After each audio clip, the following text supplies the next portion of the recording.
How's it going, everybody? It has been a while, and obviously this is different, both for you and for me. Like, we are in a very different scenario right now, and I couldn't be happier. For the last video that we put out, we talked about it's time for change. There is active steps we're trying to take when it comes to make this better. And for me to give back to you guys, and first and foremost, I couldn't do this without Creative Edge Productions here in Green Bay, Wisconsin. The boys have been more than helpful for us to have like we're in an actual studio. This isn't my bedroom. This is not a green screen. Like, this is real. I would go touch the wall, but ain't nobody need to see that. You even have staff. Yeah, shut up, Sean. Get out of here. But no, it's fantastic. You know, we're trying to provide a professional touch. We're trying to level up what this show can be. And yes, I'm saying a show. This is no longer an 8-minute YouTube video where I ramble about dumb stuff and then my editor splices it down, which, again, shout outs to Caleb. He's going to be splicing it down anyway. Or maybe it's not. I don't know. Someone is going to make this look pretty, and it's not me. And everybody should be happy about that because it's not my forte. So a lot of things for us to talk about. But again, I have to give thanks to not only production and the people behind the scenes, but also you guys. It's been 3 years that I've been trying to do daily news videos and wanted to give back. I wanted to take an evolution in what this could be to make sure that when you guys tune into this channel, when you sit down and you get a notification, which you better have those on, please subscribe, all the generic YouTuber stuff. I want it to be a moment where you can sit down and experience something. It's not just, oh, the news. And that does come at a risk. I told you guys in my video, I'm nervous, I'm a little bit scared of what this might be, but I'm also excited. News is something that people want immediately. People want that as quickly as they can and as readily available. But if we're being honest with ourselves, news takes time to develop. To get all the stories, get all the perspectives, and provide that insight, that stuff takes time, and I'm going to try to do my best to make sure that I give it the time that it deserves. I want to make sure that when you guys hear it, you're getting the full picture, both in studio as well as in the actual story we're discussing. So again, a lot of this is going to be a work in progress, and that's the stuff that I need your guys' help on. Down below, if you guys have any questions, comments, concerns, if there's things that you guys like or don't like, or there's things that you wish I would introduce. Right now we have a static shot. That's going to potentially change. We have some other things that we want to experiment with, both for my sake and creativity, but also the guys behind the scenes that are way better at this and might have a different vision. So this is going to be an evolution. It's going to be a process, but I'm excited to see what it looks like. But again, I couldn't do it without all of you guys and the support over the last 3 years. So very thankful to be where we are. With that said, let's actually discuss what we're going into today. First and foremost, RLCS is officially back. We've been waiting for a month. The winter split is right around the corner. So we're going to talk about what to expect, things to know, tiebreaker scenarios, what you know and the love about RLCS, as well as some of the changes that are coming along with it. Because even though the season from last year is a little bit of a copy and paste, winter is a little bit different. We also have to talk about roster changes because there is actually not that many, surprisingly enough. The offseason's been a little bit chaotic, but not due to the roster changes. There's one in particular. I know you guys are all thinking about it. Rise, Calm situation. We're going to deep dive that. We're going to talk about both perspectives. We're going to educate you guys on the real process of what goes into a trade window and how it affects just one person and the domino effect of all the other people that it involves as well, just for it to not happen in the first place. It's some pretty chaotic stuff, so we'll talk about that. We've also got to talk about Esports in 2023. Should we be worried? Is there things to be concerned about? Sean, we're going to have to talk probably to you about that one a little bit and talk about some of the concerns that go along with that, as he's nodding his head and being like, yeah, yes. I don't know if I want to be part of that conversation. So there's a lot of fun things for us to discuss today. And I think there's one other thing I want to talk about too. Oh yeah, there's bots, there's hacks, there's a crazy amount of things going on in the Rocket League community right now. Everything is pretty much on fire. I'm sure Caleb has the whole like dog this is fine kind of meme thing going on most likely. But with that said, let's get into our first topic. So RLCS is officially back. The winter split is in full action movement, whatever we want to go with. And I'm not talking about like the ninja, we're not seeing enough movement kind of stuff because ain't nobody need that cringe. But we are talking about the fact that RLCS is back. Month-long break. We've been waiting to see when RLCS is going to come. And with it comes obviously roster changes and all the craziness with that. We're not going to focus on that right now. We're going to talk about specifically what you guys need to know for the winter split, what your expectations should be, and some insight about where it's going to be.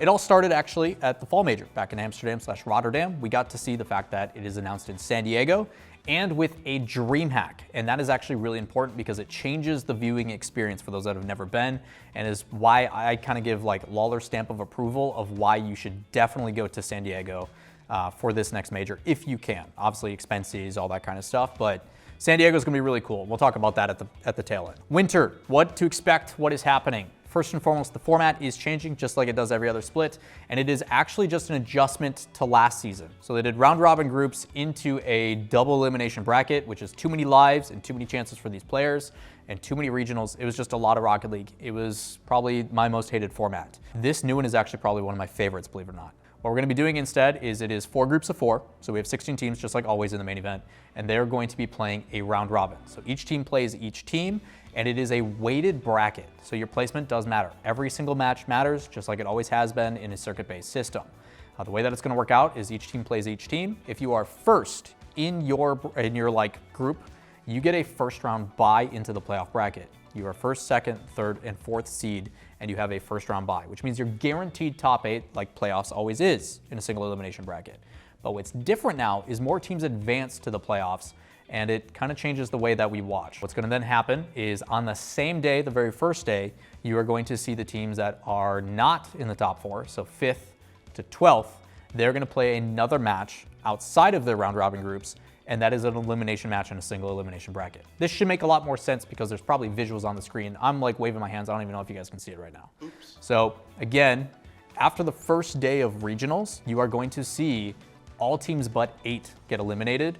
And the benefit of ending up first is you get a secondary day. You get to play Saturday in the top 8 and you get a first round bye, a little bit of pressure alleviated. So round robin groups, you then play your matches. If you're first, sweet, top 8 guaranteed, you get a bye, you're good till Saturday.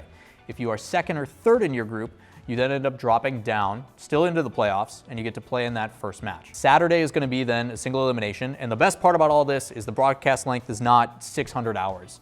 It is 4 hours, 4 quarterfinal matches, very digestible, and then you can go about your Saturday. And then on Sunday, 2 semifinals, grand finals, good to go. So you're talking not only do the team streams, again, hopefully we'll be doing that with version 1 again, this year in this split. You're going to see on the team streams, which is Friday, they're day 0. Let's just call it day 1. So Friday broadcast is going to be that time where you tune into your favorite casters, your favorite team streams, whether it be Furia with Jorby, or you watch the V1 broadcast with me and Supersonic or whoever it is. And you're going to see round robin groups. We're going to play our 3 matches, and based upon if people progress or not, say V1 finds a way to keep it close and give us all a heart attack and gray hairs like they always do. That means we're going to find ourselves in that first round of the playoff bracket, and they'll play another game. So potential 4 matches every single time. And then Saturday, we'll then go to the main broadcast, twitch.tv/Rocket League. You'll watch the quarterfinals. And then the next day, 2 semifinals and grand finals on Sunday, Championship Sunday, to see who wins the regional. This is still the same as it was last time, where you have 3 regionals. You have the Open, the Cup, and the Invitational. Invitational being the 3rd regional, which is really important because that is the one that is invite only. Top 16 in the RLCS based upon overall points. Now what's different about the first regional is that this is the Open, and when we started in fall, we had no previous history to go off of. There was nothing for us to base things off, so they had to do a top 16 qualifier and a closed qualifier and a main event and all that kind of stuff. That is no longer the case. There is 3 things that are going. The main event, which is the top 8 teams in the RLCS, they automatically get that first day ready to go. The teams that are ranked currently 9th to 16th are going to sit in the closed qualifier. There's still going to be an open qualifier, which is a double elimination tournament, where all these teams, the top 8, progress through. So anybody can sign up, anybody can play.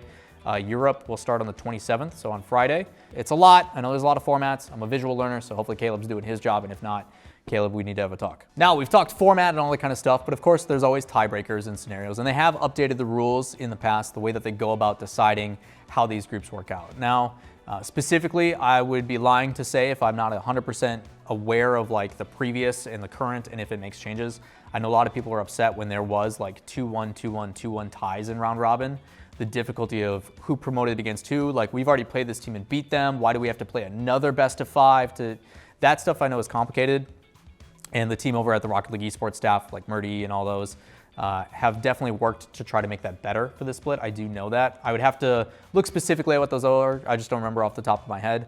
But I do know that because of the overall RLCS points, in North America specifically, there are 3 teams that are actually tied right now at exactly 16 points in the standings. We have Complexity, Furia, and Optic that are all in a 3-way tie.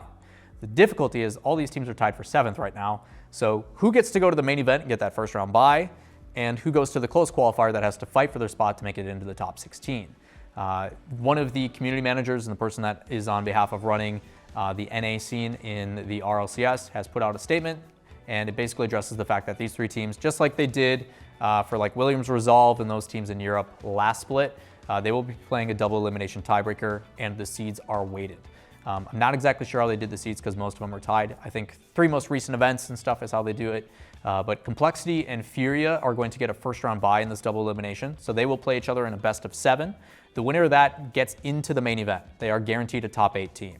The loser will then drop down to play Optic in another best of 7, and winner of that will then also get into the main event. The loser of that match will then go into the closed qualifier and have to play from the 9 to 16 teams, as well as the 8 teams that promote from the double elimination. So there's a lot of things going on. That will be done on the 24th. There is a very good chance by the time this video comes out, that has already happened. And if so, Caleb is gonna probably put somewhere on the screen those results if he hasn't already. Caleb, this is me asking you to do your job, please. We've talked about the format, we talked about how things work, we talked about tiebreakers. So let's talk about the fun stuff. 3 regionals, everybody does their performances. We get to see our 16 teams that go to the major. The major itself is actually a really unique circumstance. In the past, you'd go to an event, there would only be Rocket League, and that's why you would attend. You'd attend for 2 days in person. V1 throws a crazy watch party, people show up, we have a good time, laughs, cheers, memories, celebrations. It's basically like an informal meet and greet. It's really great. Shout outs to V1 as always. This is me shilling for the company that pays me to work for them. I'm not, guys, I get it. I'm biased. It's fine. So with that aside, while that is going on, what's different about San Diego is this is actually a DreamHack. For those that do not know, the production team behind the RLCS is actually ESL DreamHack, and this is kind of their home base. For those that have never experienced a DreamHack, it's more of a convention. For those that were lucky to go to the LA Major last year, there was like food trucks outside and like tents and booths and stuff for the teams, and then you could go inside and watch the matches. DreamHack is like that, but in a massive convention center, and it's not just Rocket League. There will be multiple game titles, multiple developers, indie developers that are trying to showcase some of their games. There's gonna be companies like in the past, Xbox and Twitch and stuff have shown up and had booths. So think of this DreamHack not as just a major for Rocket League, but a convention, the ability to go and celebrate video games as a whole, which is really cool. And because of it being a 3-day convention, that also means that we get 3 days of Rocket League in person.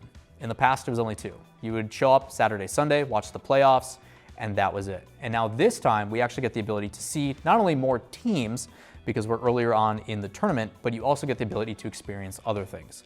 It's a really cool experience. My favorite and like bucket list event when I was first starting my career in esports was to go to DreamHack in Jönköping, Sweden. Butchered the heck out of how to say that, but it was DreamHack Summer 2017. We got to watch like CLG play Fnatic, the home team in Sweden, in a 5 overtime Counter-Strike match.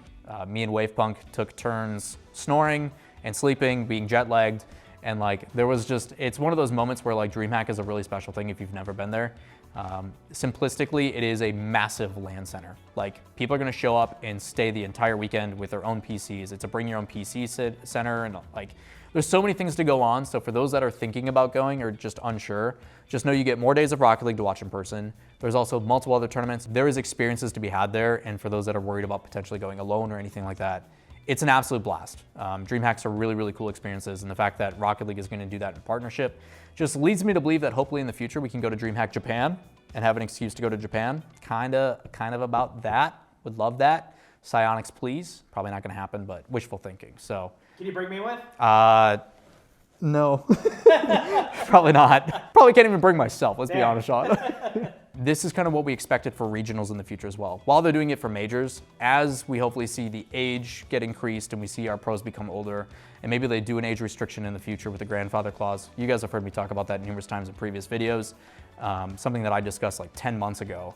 The hope is that regionals become DreamHacks, and then we get majors at these big events like Cologne in Germany, or Stockholm in Sweden, or LA, or wherever the heck Psyonix decides they want to go. So again, the ecosystem is trying to be built, and I do think not only is DreamHack a cool experience for us as fans, but it also is a learning experience for Psyonix, and I hope to do some coverage there for you guys while we're there.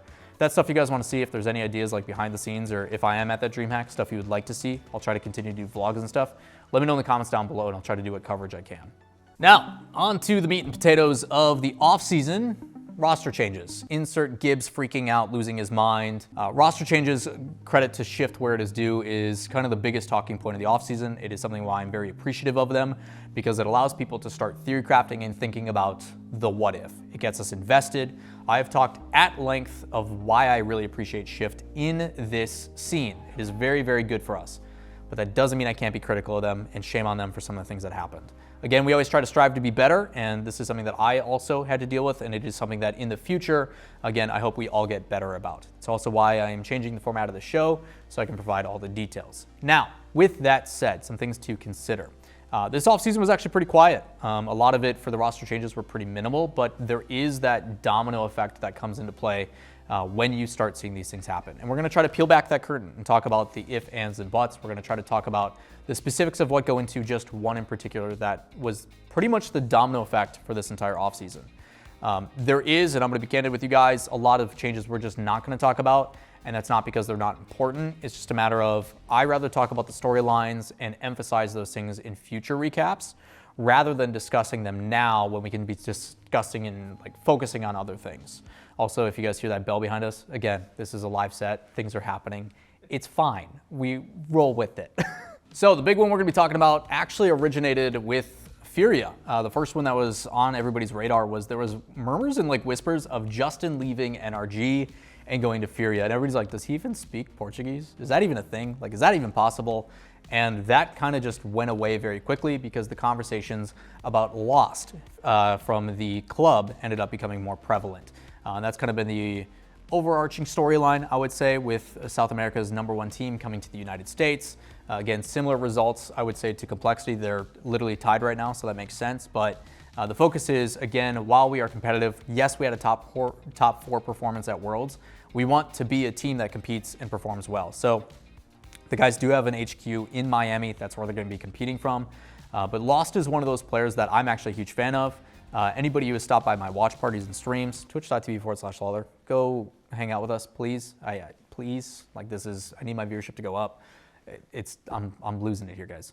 But the focus is more so that I have a lot of emphasis on players who do the intangibles really well. I like the people that have really good spatial awareness. I like the people that know when to break check and when not to challenge, when to pass it or when not to. And that's not something you can really teach. That is just through look and feel of the game, and Lost has exactly that. He is a special player. He is a player that I think you build a team around. Players of that nature, I think Percy, when he went to XSET, was a prime example and was the best player on Alpine by far, and was surprised Alpine let him go, even though Magic Bear kind of stole the spotlight. You look at players like Mist. Mist is also a player like that. Marked by 8 also has those tendencies, even though Monkey Moon is just leagues ahead of everybody else with his consistency and his spatial awareness and understanding where to position himself. There's certain players in this game that I look at and go, yes, you get it. I can't describe it, I can't explain it, but the eye test that I have of watching hundreds of thousands of hours of this game tells me that you know exactly where you're supposed to be and what you're supposed to do. My only consideration with Lost is the boy uses more boosts than Devo. Shoutouts to Gregan, our resident analyst and former coach, world championship with Vitality and everything else. If you haven't seen his video, I highly recommend going and checking it out. But that boy is like champ 1 when it comes to boost consumption. He will boost to a pad to pick up another pad to boost back to another 100 and suffocate his own team. And I do have some concerns with him replacing Kaio that could be a concern, especially in North America where everybody is boost hungry, focused on demos and starves. I'm interested to see on not only how it refines him and makes him a better player overall, but how it enables his teammates. So Lost is going over to Furia in place of Kaio. Kaio is most likely doing an even handshake agreement with the team and going and joining Bems and those other guys. But South America is kind of all up in the air right now, still debating on what it's going to be. There's also a fact that the club, a team that was the best and won literally every single regional in fall, has now disbanded and is getting picked up by ninjas in pajamas. So Rocket League, Esports, it doesn't make any sense. We'll have to wait and see how that one develops, but that is the South America, kind of the initial way that this season or off-season break started. Which then brings us into the one that everybody wants me to talk about. I have talked about this ad nauseum on my own stream, but we've got to do it here for you guys. For those that are unaware, Rise is a very talented player. Also one of those players that is just built different. He's got the ice. He's more clutch than anybody else I've ever seen. His focus and his kind of narrative on this has changed a lot of it, but let's take a step back from the public's perspective of how this came to be. We'll go chronological and then we'll peel back that curtain that I know you guys want me to talk about so much. So, First things first is there was an announcement by Shift talking about how, hey, Moist is looking to, after a second place finish at the major, change the roster. Rise wants out. The reason why that stuff comes out is because by Rise doing that, it also gives Moist opportunity to let people know that they are in search of a new player, and players who are kind of like iffy about their team now have the ability to go look out for tryouts. It benefits Moist, also just informs people and keeps people honest. It's one of my favorite things about Shift. My concern is did you reach out to Rise and get a comment? Did you reach out to Moist and get a comment? Did you reach out to the people involved to give them the chance and just take a little bit of a beat, 24 hours to say, would you like to comment on this? Because then at least prevents this next thing from happening. Weeks go by, and you then find out from Jayski, one of the people, co-founders, love Jayski to death, super talented guy, does a bunch of graphic stuff, just lovely human. Shoutouts to his new Audi as well. Can't wait to take a photo op with my BMW, can't wait. But he ended up confirming that version 1 is also interested in Rise. And because of this, Calm is now out his way out the door. And a lot of people see this and go, wow, 6 days before the trade window and you're gonna do that to Calm. That's just not okay, and it isn't. Letting a person know 6 days before the trade window, they gotta find a new team, they've gotta scramble, they gotta figure out, and what does that mean for everybody else? If Calm leaves and goes to Optic, well, that means Magic Bear is getting kicked last second with even less time, and now he's gonna go to Dignitas. What does that mean for the person on Dignitas that gets kicked? Again, it's a massive domino effect where it affects so many people's lives and livelihoods and their futures and sustainability. Like, what are they gonna do for work? And I'm gonna peel back the curtain of just one scenario, what Rise is going through, what Calm is going through. And then I hope you guys, after this entire conversation goes by, you can be like, wow, that thing that happened, that thing that is affecting this player is happening to every other player involved. And it's just one change. It's one roster change that causes this domino effect. So let's take a step back. Rise, luckily enough, on his stream was able to say, hey, I'm gonna tell you guys my perspective on this and how it came to be. So he left Moist because of the mentality. He talks about how with Joyo, Rise, and Vatira, the chant you guys all know and love, that was a team that even mid-series, while we're fighting in a tournament, I have the ability to address an issue and have it fixed almost instantly. We meshed. Everything was great, and I loved it. And unfortunately, that's not the case on Moist. The frustrations that we have, the things that we're working towards, aren't easy remedies. They aren't things that are easily fixed. And because of that, I want to change that. We were not happy. We even canceled our boot camp before the major. We're going to compete for $310,000 and we cancel the thing in the practice that's gonna make us better for that. Who does that? That's not okay. Clearly something needs to change. Talks about how it didn't feel good naturally, about how although the major results went well and it kind of gave us that like hopeful, like maybe this could work out, Rise was playing a role he didn't like. And that's a really important thing. At the end of the day, you want to play what is instinctual. You want to play, when I turn off my brain and it's late at night, how am I naturally going to play? How can I use my strengths, the things I want to do, and find a team that suits? And while it was the right thing to do at the major, he was taking that back step. He was enabling two mechanical nuts in Joyo and Astral, because we all know Astral on land, there's no ifs, ands, or about it. The guy's nuts. He is one of the best in the world, which is why they got top 2. But they still lost to an NA team, which is technically an EU team, but that is more pain as an NA fan that it only took one split than it is being happy about NA. Very conflicted about that still. Shout out to Genji, those boys are doing it right. But the difficulty is that Rise wants to play a playstyle that he is comfortable with, and even though it is effective for him to take a step back, he knows that's not how he wants to play. So a decision had to be made, and it was made very early on. From there, he decides to leave and states that there's more to it, but can't go into the specifics, both out of respect for, the players involved, the staff, and everything else. But he ultimately decided that leaving was the best decision for him, which I rightfully agree with. In this day and age, I get you have friends and other people are going to be involved, but in esports, this is short-lived. There's no guarantee for your career. There's no guarantee that things are going to work out. So unfortunately, while it does mean stepping on the toes of others, you selfishly have to do it in this cutthroat business.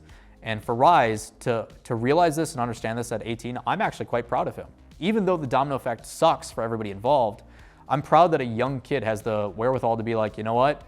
I've got to do what's best for me because I know this is not going to last forever. And that shows a lot of maturity. And I know I was very critical of Rise because of the way he went about it, but at the same time, ain't nobody know what he's going through. And hopefully this provides some of that perspective, because at the end of the day, I want us to think critically about these things. I don't want to have knee-jerk reactions. Everybody jumps on V1 because of, hey, they're finding out 6 days in advance. What about COM? What about this? What about that? Which was shortly then responded by Jayski saying, well, V1 let us know as soon as they could. V1 let COM know as soon as Rise was even an option that this was possible, which makes me think that some of the things that Rise didn't bring up was the fact that maybe he did want to go to Oxygen. Things got kind of weird. We don't know. Again, we can only speculate. Only Rise knows, only the guys on Oxygen know specifically what happened. So the only thing is Rise, while he did have other options, giving V1 being like, yep, this is definitely a thing. This is something I want to entertain. V1 did handle it, and Jayski did clarify it. Those are the types of things where knee-jerk reactions happen. Everybody goes after V1, disrespectful for them. How dare they do that to COM, when in reality they handled it to the best of their ability. These are the types of things where I look at Shift and go, guys, if we just do V1, would you like to comment on this before we put it out? It might prevent some of these things. Again, this is just me being critical of stuff. Nothing against Shift. I think, again, without them, this stuff doesn't happen. We don't even get to know about this stuff.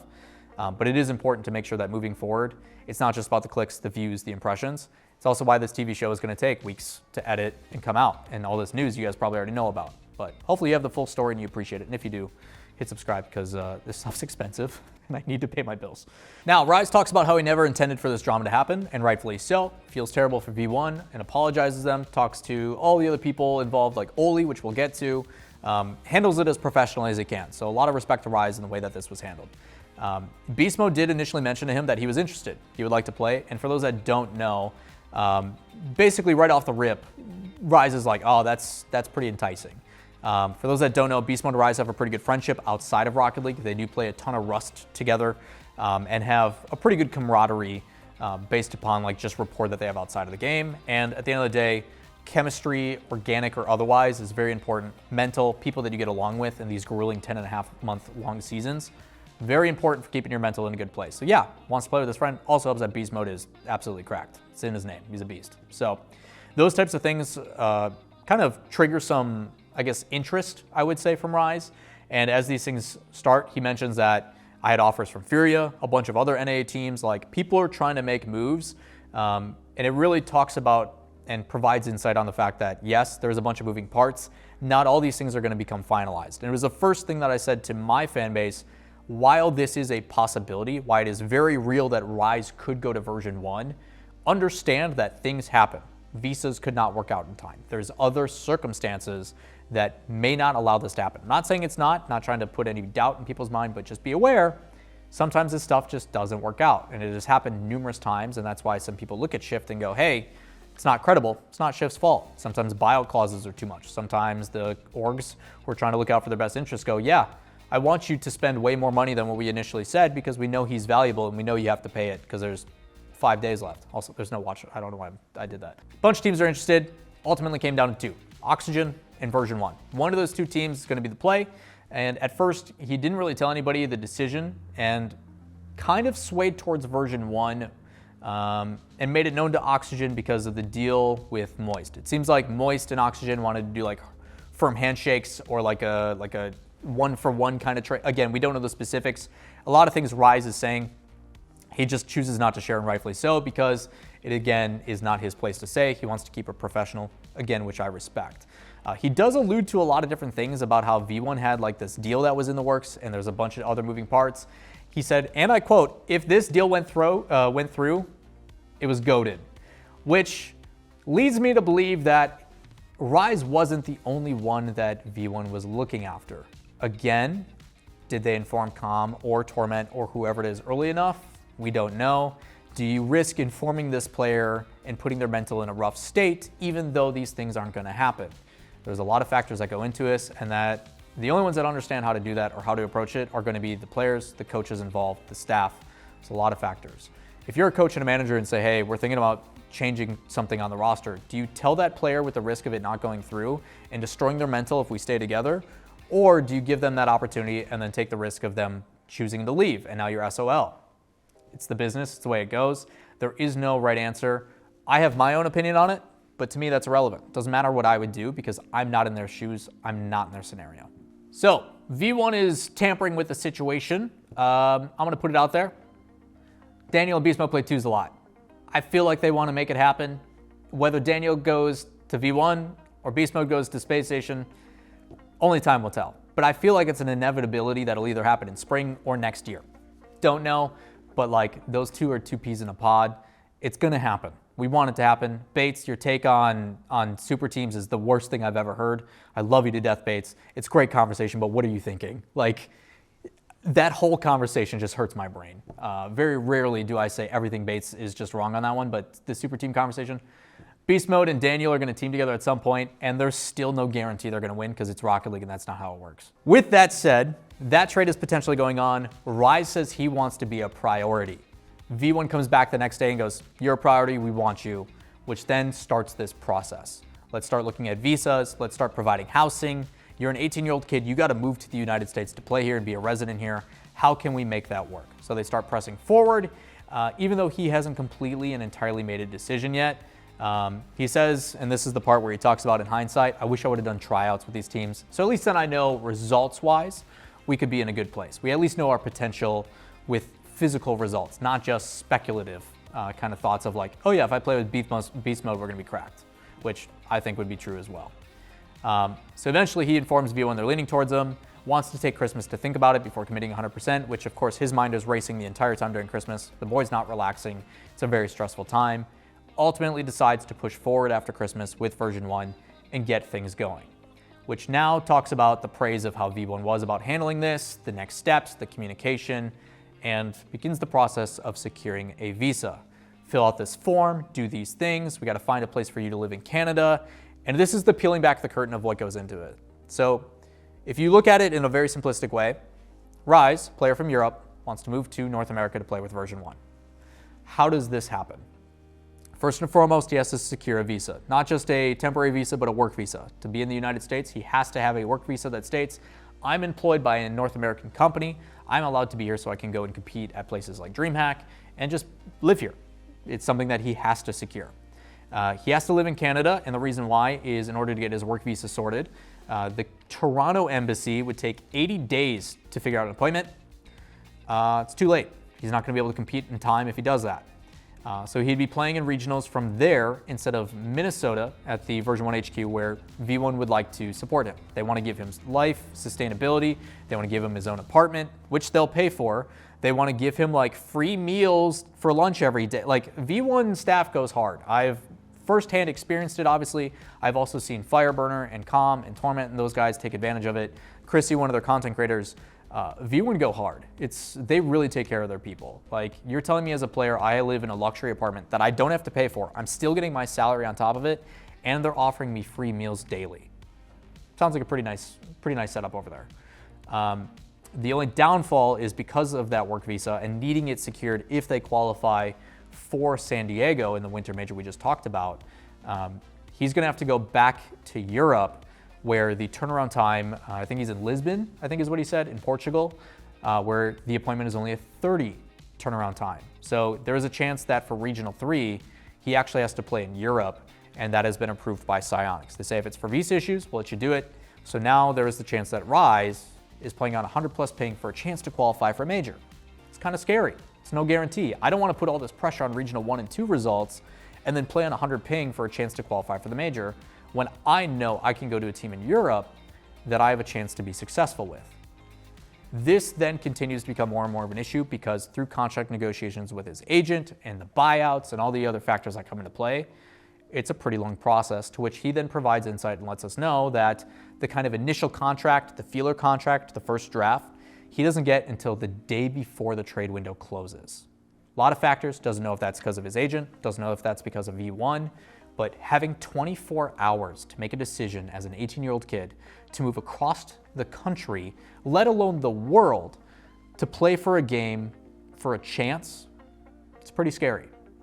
It's really scary, actually. And I can't imagine leaving my friends, my family, my dog behind for a chance that may not work out. We've seen what's happened with Drip A. We've seen what's happened with Turbo. Two very polarizing. One wins a world championship. The other one goes back to Australia. We've seen international transfers before not always work out. And Rise, while thinking about this and having to wait This contract, when's it going to show up? When's it going to show up? When's it going to show up? When are we going to be able to negotiate? When are we going to be able to rebuttal and make sure that I get what I want? 24 hours is pretty scary to have to do that. So ultimately, those doubts start to creep in and he decides, let's go to Oxygen. I'm gonna stick with Oxygen.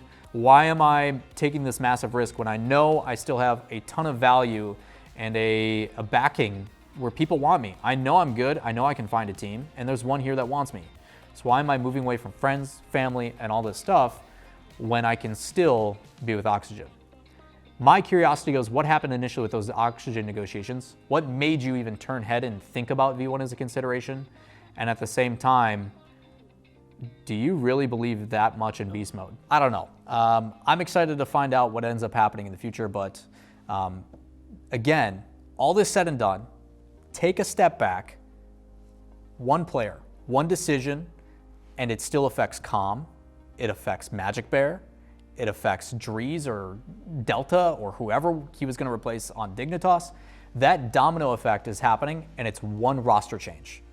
Imagine if we saw more this offseason. And this has been going on every single split in between for the last 2 years. Again, roster changes are very complicated. There's a lot of different moving parts. There's a lot of different factors. And we're very lucky that the maturity is there from these players like Rise, who are willing to sit down, talk, and give us that insight about what actually went on, how he was feeling, the things that he was going through. So it makes him a bit more human. You, me, we're both human. Yes, I'm talking about Rocket League news. I'm talking about things on camera. Yes, I'm very blessed to work in the esport industry. But at the end of the day, I'm just a guy from Green Bay, Wisconsin, who loves doing what I do. Yeah, like again, like I'm just a person. Just a guy. And like same thing with Rise. He's an 18-year-old kid who just happened to be really good at a video game and is now getting the opportunities to do these things and make a ton of money, which is a temporary thing. I don't think people will ever fully understand what he's going through. So to that I say thank you, Rise. Thank you for sharing with us. Thank you for giving us your side of the story. And hopefully this is enough for everybody back home to realize there's a lot more than meets the eye. Let's take a step back. Let's think critically. Let's make sure that these aren't knee-jerk reactions. We see the full story and understand that, yes, these are people's lives. You know what's crazy about all that, Sean? Yeah. I didn't even mention the fact that Oli's just without a team now. Like, Oli's just fucked. Like, he doesn't... Now, as I mentioned, there's a bunch more roster changes going on throughout the scene, and that's always going to continue to happen. As we get into regionals, we'll start talking more about those storylines in future videos. So make sure you guys hit subscribe and turn on notifications so you don't miss out on that stuff. But I want to talk about those narratives as they become more relevant and become more focused. I don't want to talk about, bubble teams that, may make a change and this and that until we start to see them turning heads. So again, if you guys would like to stay up to date on those, everything I'm talking about is linked in the description down below. As you guys know, I do a roster document every single split, and it talks about the changes and the things going on, the rumors, the confirmations. That is also linked in the description. But the one I want to talk about last and not least is Zen. If you guys don't know, Zen, a very talented player who is at the age of 14, got signed by Vitality and is basically one of those Daniel S type players. New up and coming talent, going to change the way the game is looked at, most likely if the pressures and everything else pay out. The difficulty though is he's on a 4-man roster. He's on a team with Vitality where you have Redosin, Alpha, and Sazen. There's a lot of changes going on. I'm trying to remember them all off the top of my head. But a team that now is a 4-man roster, and 3 of those players know that Zen is going to replace them eventually. So again, trying to put their best foot forward, the pressures and everything else, and longtime friend and player of the leftovers and everything else, PSG, you name it, Farah, their coach, is now trying to decide what's going on. And luckily they gave us some insight. For those that don't know, Zen played when he was underage on an account that was not his and got a 1-year ban. So when he turned 15, he's banned for a year, and as soon as he turns 16, which is on February 20th, he's now eligible again to play in the RLCS. The complications with that is the trade window is over. So Zen legally cannot play in the RLCS until the spring split, and I was looking, well, what is Psyonix going to do? He'll be eligible in time for Regional 3. Is he going to take somebody's spot? Are they going to allow him to play and kind of go back on that statement? What's the play? Vitality did confirm that Zen will not be playing until the spring split, that they're going to reevaluate the team when the time comes, and my hope now is that they do tryouts when that happens. As soon as the spring split is like in the conversation and when they're starting to focus, okay, we took our vacations, we're back in the swing of things, time to do tryouts. Let's try out every iteration. We're going to do Zen, we're going to do Alpha, we're going to do Redocin. We're going to do Zen, we're going to do Alpha, we're going to do Sazin. And you keep doing those things until you find that chemistry that you're looking for, which one feels natural, and seeing which one goes best. As for the players, you gotta put your best foot forward, because there's a chance you get kicked. This winter split, Vitality, you gotta go sicko mode. You gotta find a way to increase your individual value to make sure that if you are the one left out and it doesn't feel good, that another team wants to pick you up. So a lot of eyes on Vitality this split. They had some moments towards the tail end where there'd be an EG and stuff to get into those brackets, but a lot of room for improvement in my eyes still. So again, kind of similar to what it feels like to Team Liquid last year, where they just scrapped the whole roster and said, yeah, we'll pick up 3 mechanically cracked players, and we'll take the L for now, but we'll make sure that next season we look better. Vitality could be in the same spot. All right, the main topic of this video, Psyonix won't talk about it, so I'm going to. Nothing new. Usually gonna get me in trouble, but someone's gotta say it. A few weeks ago, as you guys know on the channel, I put out a video about how there's hack clients in Rocket League and kind of peeled back the curtain a little bit of that and discussed how these things are very much so real. Our fun little car soccer game is no longer safe, and while we all used to be like, yeah, everything's done on the server side, there's no way to hack or cheat in the game, that is no longer the case. So we've got 3 things to talk about. Follow and view botting, what is it, what's going on, what the situation is. We gotta talk about how bots are actually being used in ranked to climb the ladder. And we also got to talk about how people are duplicating items and how there was a massive ban wave, which even though they got banned, Psyonix has yet to make a statement. We can talk about why that possibly is. So first and foremost, follow and view botting. What exactly is it? What's the purpose? Why do people do it? For the past few weeks, we've been kind of watching these things develop, and luckily we have now come to a conclusion that not really justified, not a good way to go about doing things. Again, talking about being able to give people the time of day, no knee-jerk reactions, critical thinking. That is the way I want to approach this. So Sean, it's your job to keep me in line if I don't. As you guys don't know, or if you do know, there was a community figure that was accused by another community figure for follow and view botting. For those that don't know what that is, for people that do live streaming or social media followings and building a brand and all that kind of stuff, there is ways that you can purchase bots and viewership to build those numbers. And for a lot of people that are trying to make a name, unfortunately, there's a lot of people that see numbers and big number equal good. They say, hey, this person's got a really big following, this person has a ton of viewership. That is value to us. We as a company have the ability to market to those fans and those viewers, even though in this case, they're not real. This allows you to then go potentially secure a lucrative deal with an esports organization. You have the ability to sign a dedicated contract, which is security and finances, not relying on the whale in your chat to gift 100 subs once a month. Those are the things that you're trying to alleviate by signing with an organization. Build and grow and get opportunities. And following and view botting can be a way to do that. Unfortunately, not everybody does that on purpose. There is some people that for some reason, for malicious reasons, do it to make you look bad. I can say I've been at the mercy of this over my entire career. There's people that follow bot me for no reason because they think that if my viewership and my followers go up, that it's gonna help me. Some people do it with a good mind and a good heart. Some people do it just to annoy you because getting all those notifications and then you have to take the time and the tediousness to delete and ban them, it's a pain in the butt. Sometimes it discredits your hard work and it puts you in a weird mental state. Sometimes that stuff happens and you simply just can't stream that day and it ruins your livelihood. The income that you are surviving on, you have to find a way to stop it because it then has potential for you getting banned. Say Twitch looks and says, hey, this person is faking viewership, they temporarily ban you. And now it doubles down on the fact that I can't stream. I can't earn a livelihood. I have no income coming in and it is done with malicious intent. And unfortunately, that happens a lot. I can tell you guys right now, I am currently being under attack for certain things that are way worse than this, and there's nothing I can do about it. I just have to hope that things get better or that we get to the bottom of it, and by pursuing legal action, we get these things prevented. These are the types of things that, unfortunately, as a public figure, sometimes when you're doing something, not everybody's gonna like you, and unfortunately, you can't control the outcome of those people. All I ask is at the end of this that we think critically. Don't always just jump on the bandwagon, which a lot of people did. A lot of people replied to that tweet saying, I have proof that this is happening, all for it to be discredited, all for everybody to redact it, all for everybody to delete those tweets. And the difficulty is that person that was under attack, the person who was falsely accused, has to deal with all the repercussions, and there's nothing they can do about it. They just have to feel bad and hope that people eventually believe them. And again, that's not to discredit anything. Sometimes these things are very real issues and we should take them seriously. But just understand that you can take a step back. You can try to get that information for yourself before you make that decision. And ultimately, if you don't like someone and you don't like what they're doing, just don't support them. It's that simple. All right, Sean, you ready for this next one?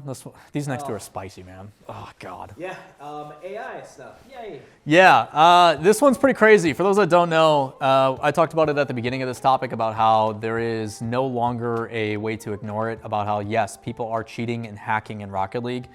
There's two different scenarios. If you guys want to know specifics on these, two community figures that we know and love, Sunless Khan has done one on Nexto, and then Waiton, a good buddy of mine who I've gotten to know pretty well over the last year, did one on the Alpha Boost scandal that's going on. We're gonna give you like a TLDR, but I have to advocate, if you guys wanna know like all the nitty gritty and the details, go give them love and effort for their videos. They're excellent done as always. They go over all the specifics and everything else. These are gonna be the TLDR just so we don't waste a bunch of you guys' time. First one we're gonna talk about is the Nexto bot. For those that don't know, it's a machine AI learning bot. It's got like 250,000 plus hours of learning through matches and experience to get really good at Rocket League. And it's actually really impressive. It's really cool to see how a bot in game with a physics-based engine has learned through the mechanics of the game how to like perfectly trap the ball and flick it. And while it is beatable, while it is easily exploitable, there's things that you can do to master going up against it. For the general community, like it's like climbing into SSL lobbies. You even see professional players like Garrett G tweeting out like, dude, there's bots in my 1900 plus. It's crazy to see. It's insane, right? Like, yeah, for sure. It's wild to see, you know, what I thought was like, okay, initially that is a thing, but having the ability to like click a button and it perfectly does a double touch for you and stuff, like it is unreal. The way these have come to be is, for those that don't know what Bacchus mod is, this is a PC player only thing, console players don't have this. It's a training tool that came out. There's a bunch of plugins that you can put in that implement the ability to like, when you guys saw the update that allows you to like press a direction on your D-pad where the ball will move a certain way or it'll perfectly land or like it'll set you up for a pass, that is a Bacchus mod feature. The way that we can play custom maps that Lethamyr makes, Bacchus mod's plugin. There's training, custom training packs, there's auto-saving replays, auto-queuing for next matches, and this is all done with a .dll injection program. For those that don't know what that is, I had to do some math and Googling and stuff as well. Basically what it does is it takes external programs like hacks and client modifications and stuff like that, or an entire bot that plays for you, and it can be used in a way to influence a program, in this case Rocket League, in a way that's not initially intended. So you boot up Rocket League and it acts as normal, but this other program allows you to basically inject this program and act as if you're playing Rocket League normally. So it's basically like a backpack program that allows you to do some malicious things. And we all knew that from a very long time, this was a thing that could happen with Bacchus mod if the wrong intentions came to be. And using it was totally kosher with Sonics too. Yeah. I mean, it's used in a bunch of different things, right? Like we have in the RLCS, like like behind the scenes stuff, you have the ability, like anytime it was used in like local client stuff or whatever, it's like, yeah, go crazy. Streamers could use it to customize their cars. And yeah, you know, like being able to like inject it and use alpha boost in replacement of like a standard boost because the placebo effect that happens, if you guys haven't watched my heavy light car video, go check that out. But yeah, it was a problem, and Psyonix even uses this stuff to do like custom overlays for the RLCS, so I can see what the boost is of every single player because it hasn't been built into the spectator. You know, there's a lot of things like that that are really helpful. The problem is by using that same way, people are taking other clients that they've made, and I've shown these things where it is a physical client that allows people to play for you. It'll automatically wall dash. It literally plays the game for you, and you pair that now with an auto queuing system plugin, and you have a bot that's realistically high GC SSL rank, and you leave it on overnight and it auto queues, and you wake up in the morning, and all of a sudden you're no longer gold, bronze, plat. You are Champ 3, Grand Champ 2, SSL, and all of a sudden it diminishes and has completely destroyed the entire rank system. I personally can't queue ranked right now without running into bots. And while I'm still winning and it feels oh so good that not only are you cheating, but you still suck so much that you can't win. Oh, it's such a gratifying feeling. I just know that for all these other people, it is completely ruining the game. It's really frustrating, and the bots through placements immediately get out of those low ranks, I would say, with through placements, but for the people that are all kind of in that in between, like I would say like low GC, a lot of people are running into it, and it's got to be really frustrating, and it kind of diminishes like if you make a rank or anything, like it's completely destroyed everything. And I will say that there's things that I'm consulting on behind the scenes that I can't tell you guys out about yet, that is trying to fix and remedy these things for some people. But yeah, it's tough. We haven't seen any word from Psyonix, and that's probably going to continue to be the way. This is not a new thing that has been. The DLL injection, the malicious things, the hacking client, as it's getting more and more popular and the people are making hand over fist in money on this because people for some reason just want to get that fake gratification of like, I have accomplished this thing by doing nothing. It doesn't make sense to me. But Psyonix has known about this for a while, and I don't know if they have an easy solution. I don't know if they can implement things. There's been conversations about building an anti-cheat and trying to find ways to ban that. But with that is probably going to remove the concept of Baka's mod. So again, they're probably going to have to find a way to stop DLL injections and ultimately just remove that altogether, which then creates some other issues with Baka's mod and what does that do for team streams and the kind of cool overlays that they do and all that kind of stuff. But it is like Rocket League is in a really, really weird place right now. I will say if you guys do run into those bots in ranked, you can reach out to the community support line and email, link their accounts, talk about who it is, make sure you report it. I try to ask specifically the community manager what to report it under. And again, just whatever. Anything to just flag it. They know what to look for. The bots never turn off ball cam. They never like do anything but basically pre-jump your kickoffs and then like flick perfectly, perfect traps. They feather boost really weird. Like it's pretty easy to tell if you watch the game. So really quickly on this one, a bunch of players upon logging in received a message that says, quote, "You have been banned.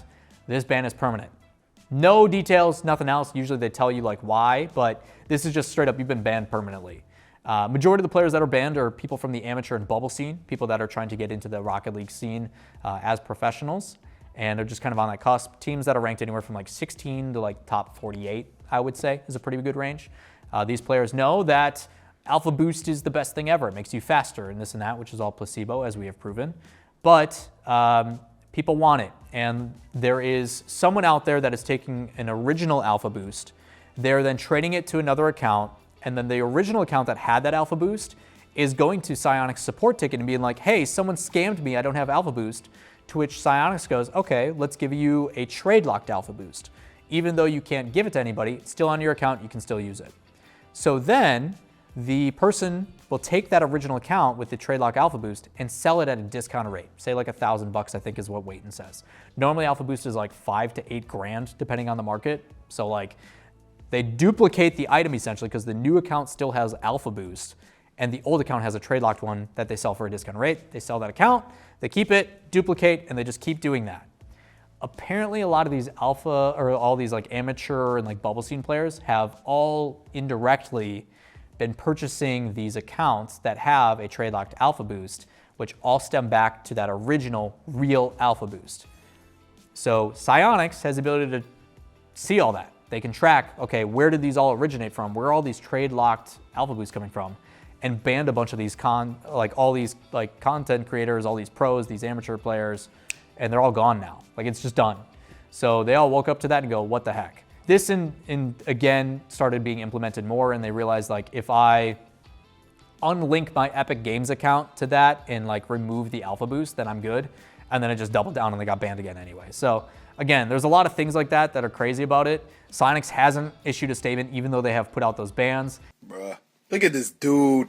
And this kind of goes back to that same thing of like, they don't want to draw attention to it. They don't want to make more people realize like this is going on, that these things are happening. So they're just trying not to make people aware of it and make it worse, which is similar to why I think they're not talking about the hacking clients, the bots playing in ranked and this and that. Because as soon as they do that, if they don't have a solution soon, it's only going to get worse, which again, I think it's too late. Like we have to talk about it. We need to make people aware of it because it is something that you can't ignore. Crazy stuff going on in the Rocket League world. We thought it was going to be the trade window during this little break during the splits, but hacking accounts, Alpha Boost spans. Like, dude, Rocket League is messed up right now. I'm freaking out. All they need to do is just add the Alpha Boost to the store, just like they did with the. Yeah, just let me buy Alpha Boost for $20, Onyx. Why not? You make it 50. You guys want to talk about? Oh God, it would. Everybody would be. People would be so pissed. Last but not least, a big thing for us to talk about today. And again, if you guys have made it this far, greatly appreciate it. Obviously, this is an experiment. I always have to reiterate: if you guys enjoy the content, like, subscribe. Let me know in the comments down below any things you would like to see,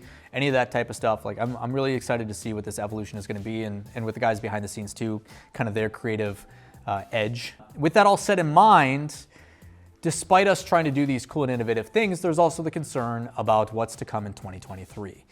For those that don't know, the market's in a pretty interesting place, and if you haven't been made aware of it, there's multiple esports organizations that are doing massive layoffs. 100 Thieves, TSM, Dignitas. You already saw Semper and Guild losing millions of dollars in the last year of profit. Like, there's a lot of things that are happening in the esports industry that is kind of causing people to perk up and be like, shoot, we gotta find a way to cut budgets. We gotta make sure to stop the bleeding. The reason for all this is inflation is causing interest rates to increase. A lot of times in the esports industry, people are becoming less and less likely to invest in things because it's not a surefire deal. It's not as concrete. Esports is still part of the wild, wild west, and while it's been around for 3 decades, it isn't the most secure investment you can make. The reason why people do it is because they see the risk. Esports last year, like, it was like $2.6 billion in profit. Like it is doing well.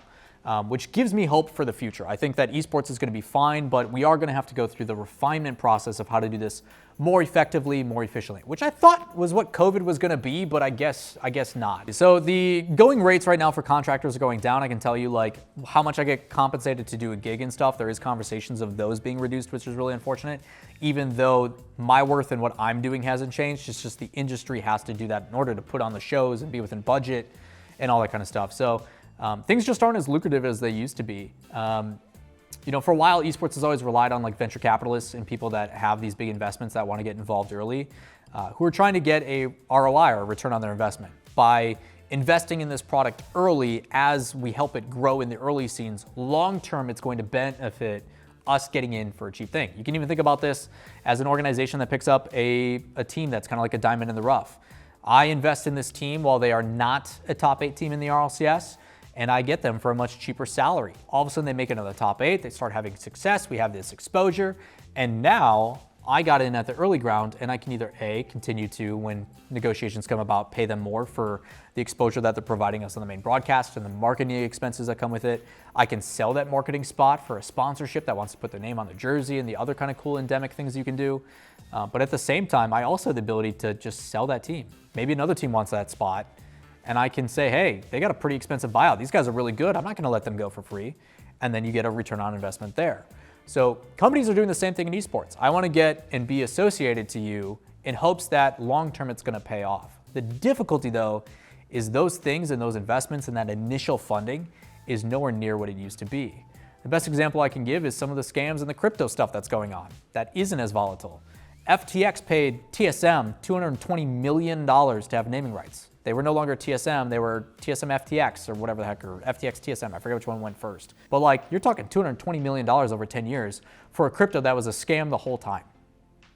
That is like budgeting that TSM is relying on to make future plans and build a new facility and all that kind of stuff. And now they're just like, we can't pull out now, what do we do? And unfortunately, it's the employees that suffer, and they have to scale back things, and it stagnates the growth, which is really scary.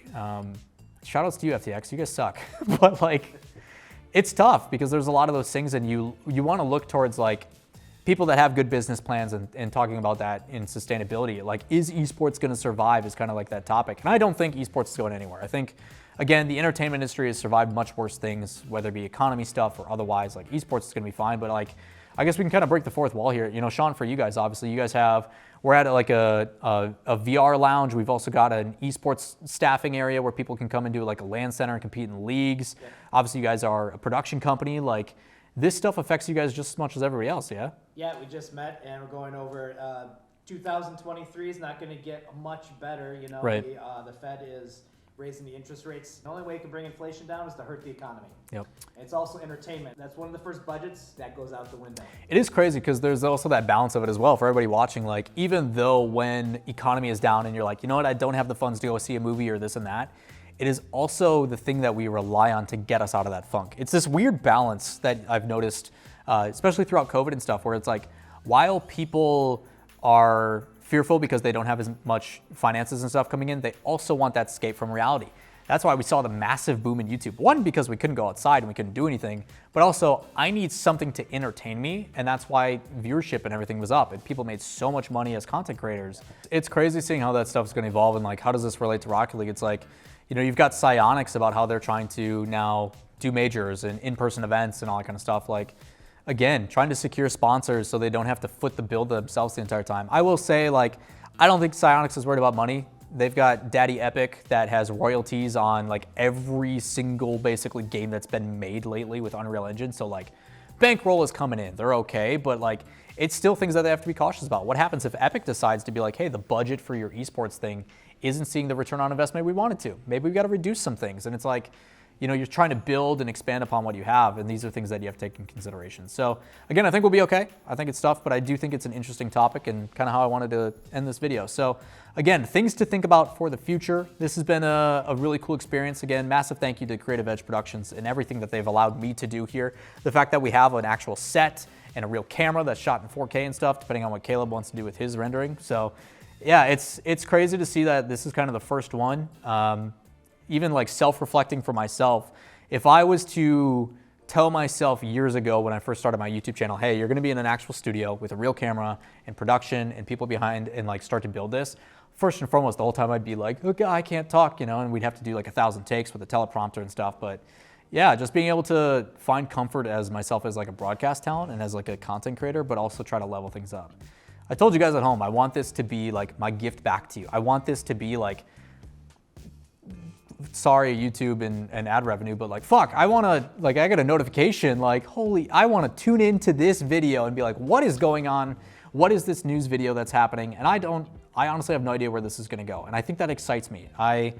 When I did a TV show for Sportsnet, I was just like, I've never hosted a TV show. What's that gonna be like? And those challenges and stuff just get me excited. So again, thanks to Creative Edge here in Green Bay. If you guys are ever in the area, please stop in, come play video games. They've got like Rocket League, leagues going on with like Title Town. Like, you can literally go right next to Lambeau and play in a league for a tournament. There's some really cool stuff coming to the Green Bay area, and I know you guys all hear Wisconsin, boo. Again, there's some things that are happening that are really exciting, and for me, like, trying to challenge myself and give back to you guys. Like, I'm excited for what this is gonna be. So hopefully you guys enjoy news this way. I know it's different. I know it's not a quick 8-minute beat and like this and that, but hopefully you enjoy kind of the rant and the long form stuff and everything else. A lot of you said that when I said it's time for change. You guys want that. So I'm also curious to hear what your guys' feedback is. Let me know. We're gonna build this together. We're gonna try to figure out what you guys want this to be, because ultimately I'm just kind of winging it, and it's been fun. So with that said, that's gonna do it for today's video. I appreciate you guys tuning in and figuring out what it is. I can't tell you guys when the next video is gonna be. I just know when relevant stuff happens, you know, I'm gonna wanna talk about it. So if you guys also wanna tune into that, hit subscribe, turn on notifications. Yeah, I'm excited for the future, and we'll see you when that is. Peace. Yeah, if I asked myself to do this like 5-6 years ago, I'd be like, what? Yeah. Pressure's pretty crazy. Again, these kids matters too, all that, yeah. Kids are 15, man. Like, Nuts. Yeah, it's just nuts. Here I am, 42, trying to yeah, make we need to talk about ages. I had a pro in my stream the other day who was talking about how like growing up and this and that. I'm like, yeah, man, I grew up on the PS2, this and that. He's like, wait, what? I'm like, yeah, man, you were -3 years old when the PS2 came out. I don't want to talk.